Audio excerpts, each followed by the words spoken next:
Ce soir, j'aimerais tout simplement que nous ouvrions la Bible tout simplement et que nous fassions simplement un commentaire, essayer de comprendre ce que veut nous dire Jésus, ce que veut laisser le Saint-Esprit sur nos cœurs au travers de sa parole, essayer de comprendre pourquoi cette parole qui est contenue dans la Bible est une parole tellement importante. Vous savez que cette parole est capable de bouleverser des cœurs, de bouleverser des vies. Elle est capable de susciter la foi pour saisir la guérison. Encore cette semaine, et je tiens à remercier les enfants de Dieu qui ont prié pour notre mission d'évangélisation à Ajaccio. Mais nous avons béni Dieu dès le premier soir, une jeune fille de 8 ans atteinte d'eczéma depuis quelques mois, voire quelques années, a été guérie instantanément. Elle pouvait le confesser le lendemain soir. L'eczéma avait complètement disparu, avait séché. Et nous y voyons la grâce de Dieu simplement parce que cet enfant, et c'est beau aussi le témoignage des enfants, hein, parce que finalement ils ont une foi simple, et simplement parce qu'en entendant la parole de Dieu, la foi est née dans son cœur, elle a cru que Jésus pouvait la guérir, et au moment de l'imposition des mains, elle a saisi cette guérison. Combien c'est beau de réaliser la grâce de Dieu. Il y a quelques semaines de cela à Tarbes, un homme était atteint il avait les oreilles qui saignaient depuis 2 ans. Il ne pouvait pas entendre, il ne pouvait même pas entendre Marie qui chantait. Alors c'est frustrant hein, quand on vient une soirée d'évangélisation, on prépare, Marie qui répète tout ça pour chanter. Et le premier soir, il ne pouvait pas entendre parce que ses oreilles lui font mal. Alors je ne peux pas vous expliquer médicalement pourquoi, mais enfin voilà, ses oreilles saignaient. Et il a, lui aussi, a quand même pu entendre la parole par la prédication. La foi est née dans son cœur. Il s'est avancé à l'imposition des mains. Et en priant pour lui, instantanément, ses oreilles ont été guéries. Instantanément. Et il me disait à la fin de Alors il a suivi toute la mission, mercredi, jeudi, vendredi, samedi, dimanche. Il est venu à toutes les réunions. Il a amené sa femme, il a amené ses enfants. Tout le monde est venu à l'appel. Le dimanche, on a prié pour tout le monde. Mais il a pu me dire le dimanche après-midi, au moment de partir, c'est la première fois en 2 ans que je peux entendre de la musique. La première fois. C'est beau, hein? La parole de Dieu, la puissance de la parole de Dieu. Entendre parler de ce Dieu qui peut tout. Et j'aimerais qu'on puisse simplement, comme cet enfant de 8 ans l'a entendu il y a quelques jours, eh bien que nous puissions ouvrir la parole de Dieu. Et je vous invite à aller dans l'évangile de Luc, chapitre 15, verset 1er. Et voir dans ce chapitre ces belles histoires que Jésus nous raconte. On va lire verset 1er. Tous les publicains et les gens de mauvaise vie s'approchaient de Jésus pour l'entendre. Et les pharisiens et les scribes murmuraient, disant, cet homme accueille des gens de mauvaise vie et mange avec eux. Mais il leur dit, donc Jésus leur dit cette parabole. Quel homme d'entre vous, s'il a 100 brebis, qu'il en perde une, ne laisse les 99 autres dans le désert pour aller après celle qui est perdue jusqu'à ce qu'il la trouve. Lorsqu'il l'a trouvée, il la met avec joie sur ses épaules et de retour à la maison, il appelle ses amis et ses voisins et leur dit « Réjouissez-vous avec moi, car j'ai trouvé ma brebis qui était perdue. De même, je vous le dis, il y aura plus de joie dans le ciel pour un seul pécheur qui se repent que pour 99 justes qui n'ont pas besoin de repentance. » Amen. On va arrêter là pour le moment la lecture. Et voilà, ce chapitre 15 des évangiles, c'était, à mon sens, le plus beau chapitre de toute la Bible, parce que Dieu, enfin plutôt Jésus, décrit l'amour de Dieu. Au travers de 3 histoires, l'amour de Dieu qui, si vous voulez, est décrit d'une manière sensiblement différente dans les 3 histoires. Nous voyons dans la première histoire l'amour de Dieu, la personne de Dieu comme un berger. Nous voyons dans la deuxième histoire, et je ne sais pas si on aura le temps de la lire, mais cette pièce de monnaie qui est perdue, où Dieu nous parle du travail du Saint-Esprit qui nous cherche même dans les coins les plus reculés, les coins les plus sombres, les coins les plus ténébreux. Et puis la troisième histoire, où Jésus révèle Dieu comme un Père, et ce Dieu qui veut être notre Père, non seulement pour les orphelins, mais aussi pour ceux qui ont des parents.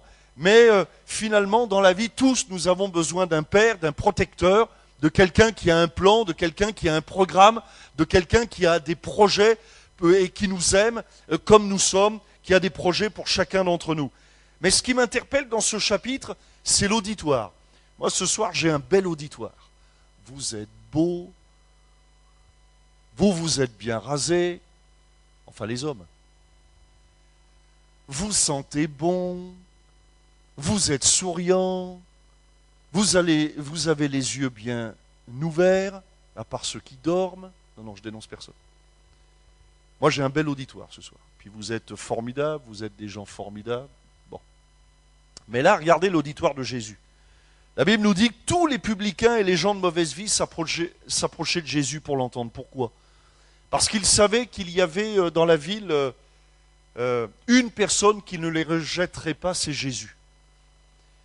Et j'aime souvent le dire, et vous l'avez souvent entendu ici, j'aime souvent dire et prêcher et proclamer que Dieu, le Dieu de l'Évangile, est le Dieu du encore une fois. Qu'il est ce Dieu auprès de qui je peux venir. Mais ça ne suffit pas. Il est ce Dieu auprès de qui je peux revenir. Alors moi je ne connais pas tout le monde ici, j'en connais beaucoup, mais je ne connais pas tout le monde. Mais surtout, je ne connais pas votre situation. Et je ne connais pas finalement le fond de votre cœur. Ça, il n'y a que Dieu qui le sait. Et puis vous. Mais parfois, pour une raison ou pour une autre, on peut se relâcher par rapport à Dieu, on peut s'éloigner de la voie de Dieu pour une raison ou pour une autre, parce que la vie est difficile, parce qu'on subit des tensions, parce qu'on subit des découragements, parce que, c'est comme ça, la vie n'est pas facile, parce que c'est pas l'été toute l'année, parce que de temps en temps, il y a des moments d'hiver, sinon je vais me faire reprendre par Marie-Françoise, voilà.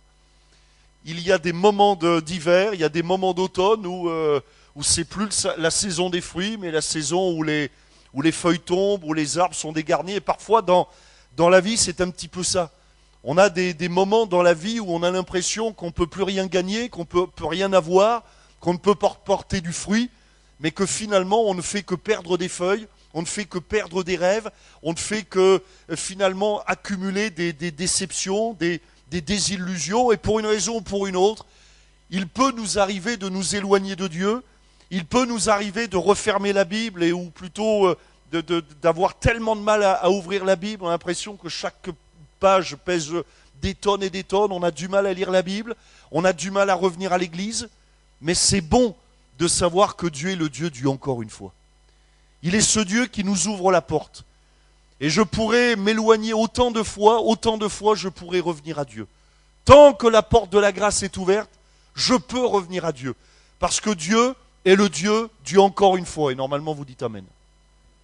Dieu est le Dieu du encore une fois.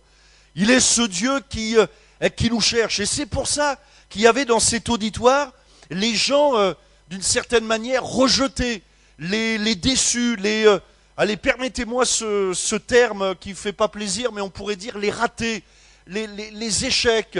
Il y avait là des voleurs, des menteurs, des brigands, des meurtriers, des gens violents. Il y avait là des couples au bord du divorce, il y avait là des gens adultères, il y avait là des gens dont aujourd'hui on peut dire je sais pas, en addiction à l'alcool ou à d'autres choses. Enfin bref, des publicains, des gens de mauvaise vie, des gens qui transportent avec eux l'odeur du péché, d'une mauvaise vie, des gens qui ont fait des erreurs, des mauvais choix, mais ils s'approchent de Jésus parce qu'il y a en eux une soif, il y a en eux une faim. Et mon désir ce soir, c'est qu'il se trouve dans votre cœur cette soif, cette faim d'aller plus loin, cette soif de Dieu, cette soif qui pourra permettre à l'action de Dieu, à la parole de Dieu, de trouver un chemin et de toucher votre cœur, de produire cette foi qui engendre le salut. Et avez-vous remarqué, à côté de cette foule, ou peut-être même dans la foule d'ailleurs, j'en sais même rien, il y avait des pharisiens et des scribes. Les pharisiens, c'était des religieux, c'était les religieux de l'époque. Des gens mais des mauvais religieux. C'est-à-dire des gens qui disaient aux autres de faire certaines choses, mais qui ne le faisaient pas eux-mêmes. Jésus, pour parler des pharisiens, et vous allez bien comprendre quel type de personnages ils étaient, Jésus a appelé ces personnages des sépulcres blanchis. Vous aimeriez ça qu'on vous dise que vous êtes un sépulcre blanchi? Ça veut dire quoi un sépulcre blanchi? C'est-à-dire t'es tout beau, t'es tout blanc, t'es tout net, mais derrière ça sent mauvais. Tu sens le péché, c'est l'hypocrite, c'est le menteur, c'est celui qui fait mine d'eux, mais finalement derrière il n'y a rien du tout. C'est celui qui fait mine de prier, mais qui n'a pas de communion avec Dieu. C'est celui qui fait mine de lire la Bible, mais finalement qui ne comprend rien ou ne veut rien comprendre. C'est celui qui veut se faire passer pour chrétien, mais qui finalement ne croit pas. En France, par exemple, on est dans un pays christianisé. À 90% christianisé, mais on n'est pas dans un pays chrétien pour autant. Vous voyez la nuance? Vous voyez la différence? Être chrétien, c'est celui qui a la foi. Être chrétien, c'est celui qui a été touché par la grâce de Dieu. Le christianisé, c'est celui qui en a entendu parler, mais qui ne fait rien. Celui qui vit, voilà, je viens, peut-être même, il peut y avoir ici des gens christianisés, ce qu'on pourrait appeler des sympathisants, des gens qui écoutent, qui entendent, oui, mais il n'y a jamais rien qui se passe. Et donc, il y avait ces pharisiens, qui, donc, des mauvais religieux, et puis des scribes. Alors, les scribes, c'était ceux qui écrivaient, les intellectuels de l'époque.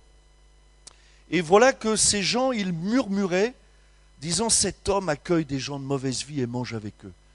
Ils condamnaient Jésus. Ils étaient choqués de voir Jésus qui parlait, qui discutait, même qui mangeait. Quand on lit dans les évangiles, même la Bible nous dit que Jésus n'hésitait pas à entrer dans la maison d'un tel ou d'une telle qui était un pécheur, qui était une pécheresse, à tel point qu'on pouvait dire de Jésus, Jésus était appelé l'ami des publicains et des prostituées. Parce que Jésus, lui, n'avait pas peur de parler aux pécheurs, n'avait pas peur de parler aux prostituées, parce que, nous y voyons tout l'amour de Dieu. Dieu finalement nous aime. Et il est encore le Dieu encore une fois. Il est celui qui parle. Alors il leur raconte cette première histoire à cet auditoire un petit peu hétéroclite, là, à cet auditoire de publicains, de gens de mauvaise vie. Jésus leur donne cette parabole et leur parle de ce berger qui a 100 brebis, qui perd une brebis, et ce berger qui va faire quelque chose qui n'est pas raisonnable. Et là, ça nous parle de l'amour passionné de Dieu. Dieu ne nous aime pas d'un amour raisonnable, mais Dieu nous aime d'un amour passionné, qui va au-delà de la raison. Ne cherchez pas de raison pour laquelle Dieu vous aime, ou pour lesquelles Dieu vous aimerait. Mais Dieu vous aime, et Dieu nous aime parce que Dieu est passionné pour nous. On peut comparer l'amour de Dieu à l'amour, me semble-t-il, la meilleure image, l'amour le plus proche de l'amour que Dieu a à notre égard. On pourrait le comparer à l'amour que des parents ont pour leurs enfants. Il y a des parents ici? Des grands-parents? Des futurs parents? Levez la main, il n'y a pas de honte. Levez la main, les parents. Il y en a, ils ont honte parce qu'ils ont des ados à la maison, alors ils ont honte. Moi aussi, j'en ai deux, c'est vorace, ça mange. Bon, c'est pas grave. Levez la main, les parents. Pourquoi vous aimez vos enfants? Parce que ce sont les meilleurs, les plus beaux, les plus intelligents, les plus sages, parce qu'ils ne ramènent pas de note en dessous de 18,5 sur 20, pas de note en dessous, comme mes filles, quoi. En gros. Non, c'est pas ça. Nos enfants, ils nous en font baver de temps en temps. Il y en a qui, ouais, si vous saviez. C'est pas moi qu'il faut aller voir, après c'est le pasteur Alain Godu. Nos enfants, ils nous font souffrir parfois, oui ou non? Moi je me souviens quand j'étais plus jeune, jeune papa, les plus anciens nous disaient toujours, petits enfants, petits problèmes. Grands enfants, grands problèmes. Et vous savez, quand on est jeune et que des gens plus âgés, des fois on rigole, quoi. On dit, wow, pas chez moi, ce sera pas comme ça. Moi, ils vont grandir, les problèmes vont être petits. Moi. Ou plutôt, déjà petits, moi je les voyais grands, les problèmes. Alors je dis non, arrêtez. Et puis c'est vrai, finalement, je m'aperçois que plus ils grandissent, plus le problème il se nourrit. C'est vrai ou pas? Parfois nos enfants font des choix, alors là je parle des grands enfants pour le coup, quand ils font leur vie. Je suppose qu'il y a des parents qui pourraient témoigner et dire les enfants n'ont pas toujours fait les choix que je voulais qu'ils fassent, oui ou non? Les grands-parents aussi pourraient dire ça, oui ou non? Et faites pas les pharisiens ce soir, on dit la vérité. Me faites pas croire que tout va bien. Après, c'est moi qui vais être malade. D'accord? Et parfois, ils font des choix même que nous réprouvons. Oui ou non? Et parfois même des choix qui vont à l'encontre, allons même plus loin, même pour nous, parents chrétiens, qui avons la foi. Même parfois nos enfants font des choix qui vont même à l'encontre de nos convictions de chrétiens. Oui ou non? Ça n'arrive jamais? On n'est pas chez Walt Disney ici, hein, c'est dans la vie réelle. C'est comme ça. Mais au fond, on laissera toujours la porte ouverte pour nos enfants. Oui ou non? Toujours, quand ils reviendront à la maison, on leur ouvrira la porte. Eh bien, je ne peux pas mieux comparer cet amour que les parents ont pour leurs enfants qu'à l'amour que Dieu a pour nous. Finalement, alors pour répondre à la question, pourquoi est-ce que les parents aiment leurs enfants? Il n'y a pas de raison. C'est comme ça. C'est un fait. Pourquoi est-ce que Dieu nous aime? Ben, c'est comme ça. Pourquoi est-ce que Dieu t'aime? Vous voyez ce que je veux dire? Cherchez pas de raison. Il n'y a pas de raison raisonnable. Il n'y a pas de réponse raisonnable. Dieu nous aime d'un amour passionné. Et donc, quand Jésus parle de ce berger, avez-vous remarqué qu'il parle là d'un berger? C'est un berger, il n'est pas normal ce berger-là. Il n'y a aucun berger qui laisse les 99 brebis comme ça pour aller chercher la 100e. Et en plus, bon, moi je ne suis pas spécialiste des brebis, mais me semble-t-il, la 100e brebis, c'est la pénible. Il y en a qui ont déjà fait des voyages organisés. Vous savez, on se donne rendez-vous à 16h ici même et le car s'en va. Et à 16h15, vous avez toujours la 100e pénible qui n'est jamais là, qui retarde tout le monde, et le lendemain, c'est encore la même. Vous connaissez ça? D'accord, vous battez pas. Hein. Et c'est la pénible. C'est la brebis, on allait dire, un berger normal, un berger raisonnable. À la limite même, il dirait, la 100e brebis, elle est partie. Ouf. Non? La pénible. Elle est partie, il reste au moins les 99 avec elle, j'aurai moins de problèmes. De toute façon, c'est la 100e. Elle est pénible. Elle n'arrête pas. C'est la brebis, on lui dit de brouter dans le pré là, elle va brouter ailleurs. C'est la brebis, je lui dis de se tenir calme là, et elle, on la retrouve toujours là où il y a les épines. C'est la brebis, je lui dis que l'eau potable, elle est à droite, elle va à gauche. Et elle se noie dans le fossé tous les jours, toutes les semaines, on la retrouve. C'est la brebis pénible. Pourquoi cette brebis, elle s'est perdue? Mais parce qu'elle n'a pas écouté. Parce qu'elle n'est pas avec les autres. C'est quand même difficile de perdre 99 brebis pour le coup. Hein. De perdre le quart. Avec les 99, c'est difficile. C'est qu'elle est têtue. Elle est bornée. La brebis, elle n'écoute pas la voix du bon berger. Elle n'écoute, enfin, du berger tout court. Et voilà que Jésus nous parle là d'un berger qui n'est pas normal. Parce qu'aucun berger n'aurait, c'est ce que Jésus dit, hein, quel homme d'entre vous, s'il a 100 brebis qu'il en perdu, ne laisse, littéralement n'abandonne, ne laisse seul les 99 autres brebis. Personne, sauf un. Un berger le fait. Et un berger le fera toujours, c'est Jésus. Et voilà la différence. Pourquoi? Parce que même la 100e brebis n'a pas moins de valeur que les 99 autres. La brebis la plus pénible n'a pas moins de valeur que les 99 autres. Pourtant, les 99 autres, elles sont, elles sont soumises, elles sont obéissantes, elles broutent l'herbe qu'il faut, elles vont boire dans la, je ne sais pas comment ça s'appelle, là, dans l'abreuvoir.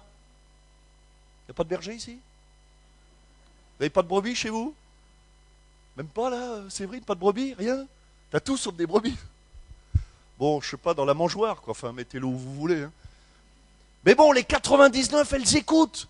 Elles sont attentives au berger. Elles mangent la bonne herbe au bon moment, quand il faut. Quand c'est l'heure de rentrer, Bon, elles suivent. Mais voyez-vous, aux yeux de Jésus, la 100e, aussi pénible qu'elle soit, n'a pas moins de valeur que les 99 autres. Et ça, c'est... Jésus est en train de parler là à ces publicains, à ces gens de mauvaise vie qui tous, quelque part, sont comme cette 100e brebis. Finalement, tous, à un moment donné, dans leur vie, ils ont fait le mauvais choix. Ils ont écouté le mauvais berger. Jésus parlera d'un autre berger, ou plutôt d'un mercenaire. C'est le diable, celui qui veut nous amener en enfer, dans le péché, dans la souillure. Et Jésus se présentera en disant « Mais moi, je suis le bon berger. » Et le bon berger donne sa vie pour ses brebis, y compris pour les brebis les plus pénibles, pour les brebis qui n'écoutent pas. Mais voilà que ce berger qui est extraordinaire, qui est exceptionnel, qui sort du lot, le seul berger qui fait ça, c'est pas le mercenaire. Le diable, lui, il s'occupe du troupeau le plus gros, le plus gras, le plus, comment dirais-je, celui qui rapporte le plus, pour tondre le plus de laine, pour rapporter avoir le plus de laine, le plus d'argent, le plus de bénéfices. Mais c'est pas comme ça que Dieu raisonne. Dieu ne regarde pas nos capacités. Dieu ne regarde pas ce que nous avons fait de bien ou de mal. Nous avons de la valeur aux yeux de Dieu parce que Dieu a décrété qu'on avait de la valeur à ses yeux. Et la 100e brebis, elle a de la valeur, et elle a tellement de valeur que Jésus, ou plutôt ce berger, mais on comprend que Jésus parle de lui-même, parle de son cœur de berger, eh bien va laisser les 99 autres dans le désert pour aller auprès de celle qui est perdue. Et c'est formidable le message de l'Évangile. Parce que la Bible nous dit que Jésus s'arrête quand? Est-ce que Jésus se donne un temps de... Vous savez, est-ce que Jésus dit, bon, on va la chercher pendant 48 heures, 72 heures, une semaine, un mois? Non. La Bible nous dit que Jésus la cherche jusqu'à ce qu'il la trouve. Jusqu'à ce qu'il la trouve. Et j'aimerais vous dire que qui que vous soyez dans ce lieu, si vous vous êtes éloigné ou si vous ne vous êtes pas encore approché de Dieu, Dieu vous cherchera jusqu'à ce qu'il vous trouve. J'arrive donc à cette conclusion, pour l'histoire en tout cas, à cette conclusion que Jésus, plutôt que personne ne pourra dire, quand arrivera le jugement, je ne savais pas. Je n'ai pas eu l'occasion. Parce que finalement, le bon berger cherche toutes les brebis perdues. Jusqu'à ce qu'il nous trouve. Et ça fait naître en moi cette conviction que chaque être humain a un jour cette opportunité de rencontrer Dieu. Ou plutôt de remettre sa vie entre les mains de Dieu. De se laisser, et regardez la suite, lorsqu'il l'a trouvé, il la met sur ses épaules. Quand on n'a même plus la force de marcher, même plus la force de pleurer, même plus la force d'ouvrir la bouche, Jésus nous prend sur ses épaules. Et pourtant, cette brebis, où est-ce qu'elle était? Qu'est-ce qu'elle avait fait? Quelle odeur elle transportait avec elle? Jésus la prend sur ses épaules. Le berger, en tout cas, ce bon berger, la prend sur ses épaules. Et de retour à la maison, il appelle ses amis et se réjouit avec eux. Et il y a ce beau verset, Jésus dit, je vous le dis, il y aura dans plus de joie dans le ciel pour un seul pécheur qui se repent que pour 99 justes qui n'ont pas besoin de repentance. Il y a de la joie dans le ciel lorsqu'une âme se tourne vers Dieu. Il y a de la joie dans le ciel quand quelqu'un réalise qu'il a besoin de Dieu, que c'est beau quelqu'un qui se tourne vers Dieu. Il n'y a rien de plus beau. Et dans le ciel, il y a de la joie. Et puis cette deuxième histoire, et donc Jésus continue, où quelle femme, si elle a 10 drachmes, c'est des pièces de monnaie, et qu'elle en perd une, n'allume une lampe, ne balaie la maison et ne cherche avec soin jusqu'à ce qu'elle la trouve. Lorsqu'elle l'a trouvée, elle appelle ses amis et ses voisines et dit « Réjouissez-vous avec moi, car j'ai trouvé la drachme que j'avais perdue. De même, je vous le dis, il y a de la joie devant les anges de Dieu pour un seul pécheur qui se repent. » Et on retrouve la même pensée de cette joie qu'il y a dans le cœur de Dieu, dans le ciel, lorsqu'un pécheur se repent. Mais dans cette histoire de drachmes, de pièces de monnaie, il y a un élément important. Enfin, 2 éléments importants. D'abord, Jésus nous parle du travail du Saint-Esprit. Qui, le Saint-Esprit, est capable d'aller nous chercher, je vous le disais en introduction, jusque dans les coins les plus ténébreux, les plus reculés, les plus, comment dirais-je, même au sein de la malédiction. Jésus est venu pour délivrer les captifs, ouvrir les yeux des aveugles. Ce serait bien de tenir les enfants, s'il vous plaît, voilà. Et Jésus, là, nous parle du travail du Saint-Esprit. La Bible nous dit, en ce qui concerne le Saint-Esprit, que le Saint-Esprit convainc le monde, en ce qui concerne le péché, la justice et le jugement. Et nous voyons ainsi des âmes. Je me souviens, il y a quelques mois de ça, c'était à Montélimar dans une mission. Et là, j'y ai vu le ministère du Saint-Esprit, une femme, écoutez bien, qui est venue à l'imposition des mains un dimanche après-midi pour la première fois, enfin elle venait pour la première fois dans cette église de Montélimar, parce que dans la nuit, Dieu lui avait parlé. Et Dieu lui avait dit, il faut que tu ailles dans telle église. Et quand le prédicateur fera l'appel, tu répondras à l'appel. Il priera pour toi et le démon sortira. C'est incroyable, hein? Et c'est ce qui s'est passé. Et moi, je ne le savais pas. Et elle s'est approchée à l'appel. Bon, voilà, on a prié. Elle a été délivrée. Et c'est après qu'elle m'a dit, Dieu m'avait parlé. Le Saint-Esprit. Qui a comme éclairé son âme, qui l'a attiré et qui l'a amené jusque dans cette église pour écouter la bonne nouvelle de l'évangile. Le Saint-Esprit œuvre. Dieu te cherche.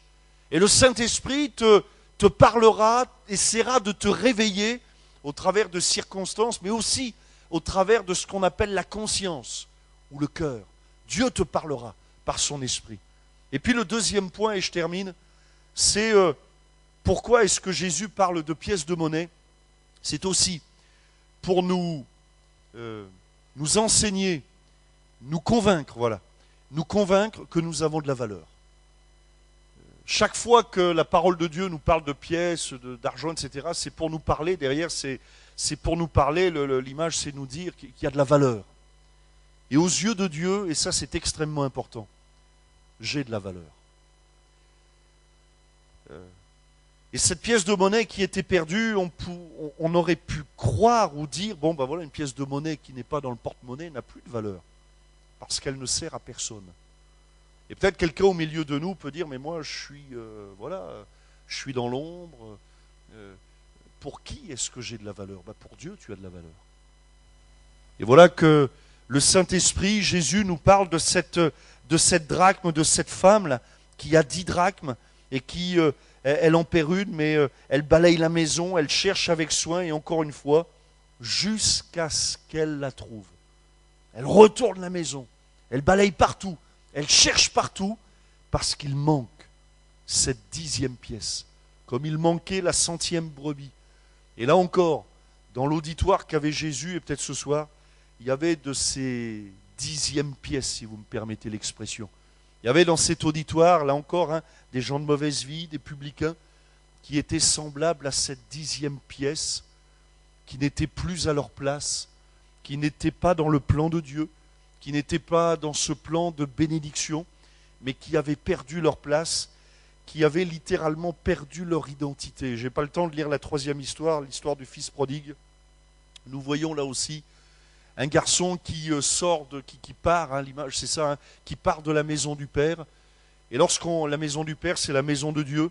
Et quand on part de la maison de Dieu, on se retrouve toujours dans le pays où règne la famine.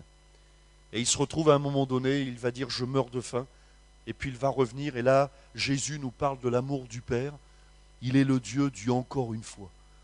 Et il y avait dans cet auditoire alors la 100e brebis, la 10e pièce. Moi, je ne sais pas où vous en êtes, mais peut-être qu'au milieu de nous, il y a cette fameuse 100e brebis. Peut-être que tu es perdu, tu t'es éloigné. Peut-être que tu es pris dans le buisson du péché, dans des buissons diaboliques, de malédiction, dans des épines. Vous savez que l'épine dans la Bible, c'est souvent l'image de la malédiction. C'est pour ça que Jésus a été couronné d'épines. Il a pris la malédiction, afin que nous recevions la bénédiction. Et peut-être que tu es pris dans des épines, peut-être que tu es comme cette pièce de monnaie dans la poussière des habitudes, de l'échec, de la dépression, du découragement. Mais Jésus est venu. Et laisse le Saint-Esprit éclairer ton cœur. Laisse la parole de Dieu te titiller, te réveiller, t'amener jusqu'à prendre une décision, une position. Est-ce qu'on peut terminer par la prière? Est-ce qu'on peut prier quelques instants? Notre bon Père Céleste, nous te bénissons pour ces moments que tu nous donnes. Merci pour ta parole, qui est une parole éprouvée, qui est une parole vérifiée, qui est une parole véritable, qui est une parole éternelle. Ta parole même nous dit que le ciel et la terre passeront, mais ta parole demeurera éternellement. Et ce soir, nous voulons nous laisser impressionner par ta parole. Il y a au milieu de nous cette fameuse 100e brebis, cette fameuse 10e pièce. Il y a au milieu de nous des hommes, des femmes qui se sont égarés, qui se sont éloignés, qui ne se sont pas encore rapprochés de ta personne, qui sont perdus, qui ont besoin de ta grâce. Et je te prie, Seigneur, d'étendre ta main et de toucher les cœurs, de réveiller les consciences,